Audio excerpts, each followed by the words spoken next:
答案就係床蝨最難自己處理噶啦，因為佢隱蔽性強、抗藥性強同埋擴散性強嘅。佢哋嘅體型相對於老鼠或者曱甴都細，好容易匿喺床褥或者梳化度，方便吸食宿主嘅血液，就係你啊！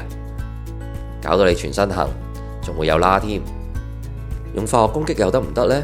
其實好多床蝨已經對化學攻擊產生抗藥性。抗藥性嘅床蝨表皮係會增厚或者成分改變，令到殺蟲劑呢類化學性攻擊失效，仲可能會令到佢哋擴散開去添。咁坊間都有人想用 DE 粉去殲滅床蝨嘅，但係用 DE 粉嘅問題係你首先要揾到佢哋嘅藏身之處，如果漏咗，佢哋就會繼續繁殖噶啦。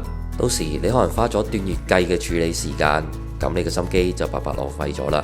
準確嚟講，床蝨係需要有技巧同埋準確揾出源頭去處理嘅。而我哋史愛生滅床蝨服務係會因應嚴重性，大概分4個階段去處理嘅。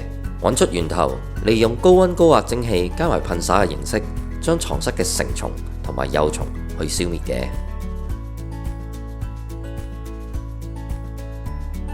有需要就聯絡我哋啦。